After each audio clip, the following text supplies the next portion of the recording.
Porsche Taycan prices are falling at a rapid pace. Turbo S's, for example, depreciated by 26% during the last year. And this is bad news for owners, but good news for buyers. Moreover, the more expensive models depreciated a lot more than the cheaper ones, making them in relative terms a lot more attractive. In this video you'll get to know the current depreciation rates for all the different models, how these compare to some other cars, and what this could mean for the future. Let's have a quick look at the market before we dive into the depreciation trends. Over here we have the US market of May 2023. In total there were 712 cars listed for sale, and this is 10% less than in February. Supply decreased, and this is in line with the car market. What also decreased are the prices. Base models are starting now at $75,000, but supply is limited at that price point. It might be worthwhile to spend a little bit more for the S model. These tend to go for $99,000, and this is $10,000 more than the base model. $10,000 is not the smallest possible gap in the history of car prices, but it is relatively small if you consider the $20,000 gap in MSRP. Now if you want more performance, you really need to pay up. Turbos are another $20,000 up compared to the S models, meaning that they go for approximately $120,000. Turbo S's tend to go for $140,000, which means that they are $20,000 more expensive than the normal turbos.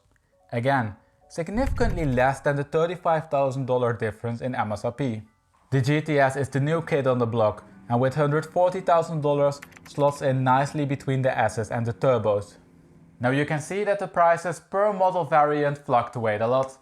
You can find Turbo S's for $220,000, but also base models for $120,000.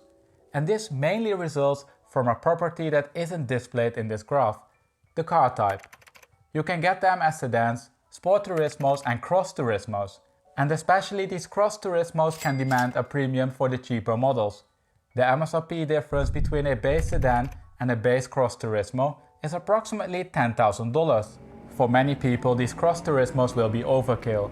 However, if you live somewhere with a lot of snow and gravel roads, like I do, you might appreciate it.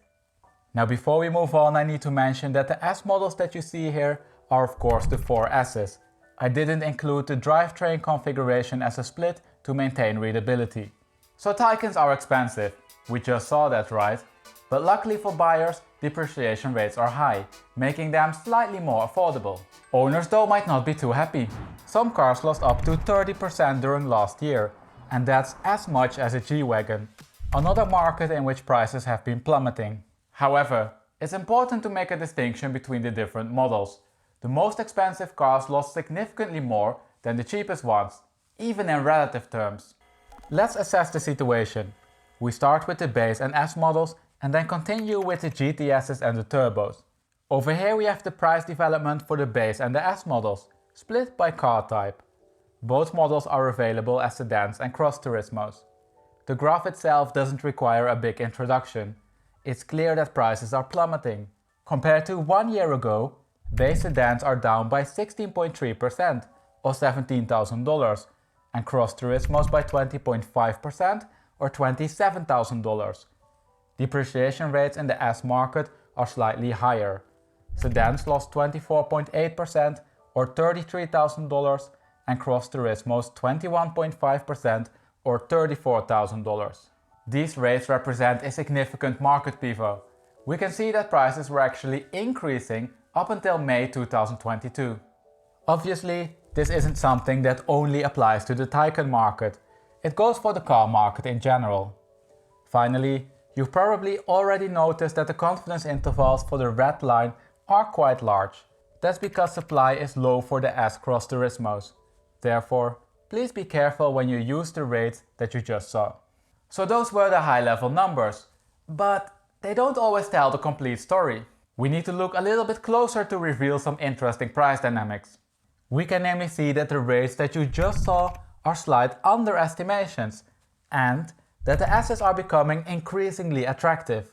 Over here we have the price trends for the sedans broken down by model type and by model year.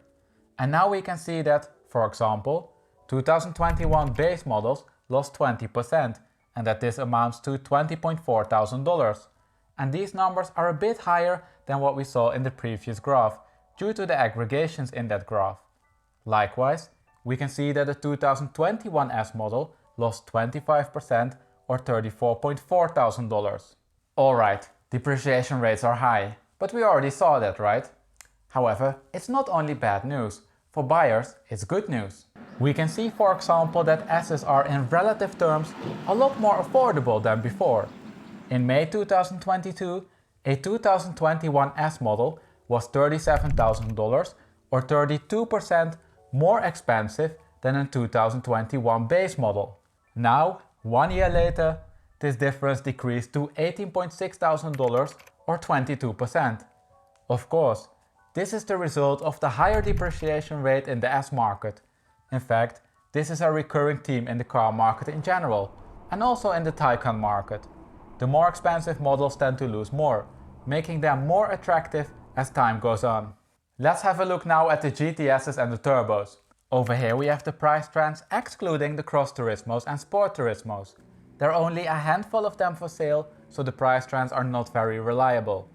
Now looking at the sedans, or hatchbacks, whatever you want to call them, we can see that the situation isn't good, at least if you bought one in 2022. Prices are plummeting. Turbo S's dropped by 26.3%, and this is 1/4 of the car's value in 1 year. It amounts to $50,000. Turbos lost slightly less at 23% or $25,000, and GTS's only lost 20% or $35,000. Again, if you bought one of these cars during 2022 or in the beginning of 2022 expecting it to hold, this must be a bitter pill to swallow. After all, values held quite well up until the summer of 2022. If we zoom into the price development per model year, we can see again that the more expensive models became, in relative terms, a bit more attractive. 2022 turbos lost, for example, 23% or $36.1 thousand, while this was 28% or $53,000 for the Turbo S's. So this means that the premium that you need to pay for a Turbo S decreased by 50%. It used to be $33,000, but it's now $16,000. So we saw now that depreciation rates are high, and that therefore, in relative terms, the more expensive models became more attractive. Soon we'll talk about the practical relevance of this, but we first need to place these numbers in a context. While year-over-year price decreases of 20 to 30% are extortionate, it's not something that's unique to the Taycan market. It applies to many cars. A few weeks ago we saw, for example, that the new G-classes are dropping by the same rate. You can click over here if you want to know more about that. Car prices in general have been decreasing after they topped in the summer of 2022. It's then also not the fact that Taycan prices are decreasing that's interesting over here. No, it's the magnitude. In an ideal situation, we should of course benchmark the depreciation rates of the Taycan to its competitors. But I don't have any data available for, let's say, an e-tron GT or Model S's.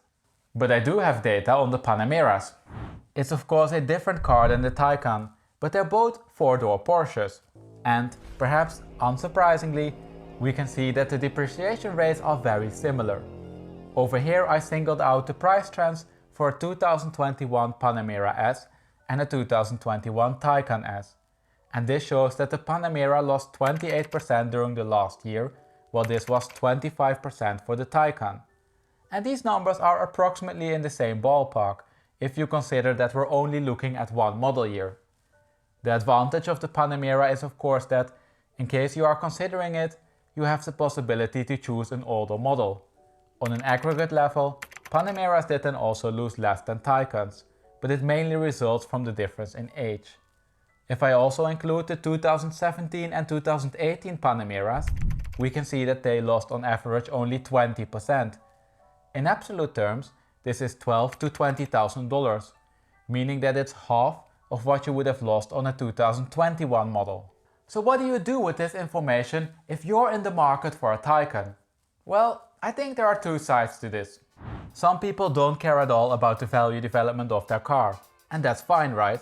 Yet, I think it makes sense to be at least aware of the fact that these cars are dropping quickly.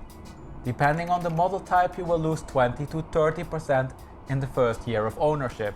With prices stretching up to $200,000, a loss of $50,000 is very feasible. But what if you do care about values, at least to some extent? What should you do?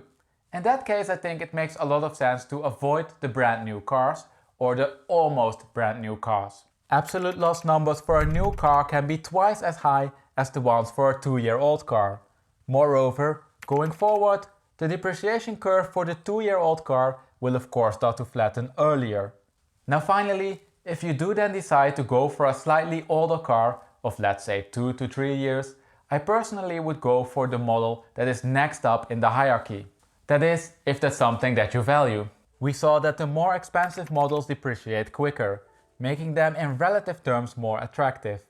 A quick look at the graph shows that a budget of $100,000 can get you a 2021 or 2022 base model, or a 2020 or 2021 S. The S model offers much better value for money compared to 1 year ago, as the price cap to the base model decreased considerably. It went down from $32,000 to $19,000. Let's wrap up and conclude. Are you buying a Taycan in 2023? Beware that you can lose up to 30% in your first year of ownership. Roughly, we can say that the more expensive the car, the more it will lose. These high depreciation rates, though, are not necessarily the result of idiosyncratic factors. Car prices in general are decreasing. If despite all of this you still want the Taycan, I think it makes sense to avoid the new or almost brand new models, and to consider if you should go for the next model in the model hierarchy. Now all of these pieces of information are of course not unique. They applied to many cars before we had this pandemic price surge. So it appears to be so that very slowly traditional depreciation curves are coming back.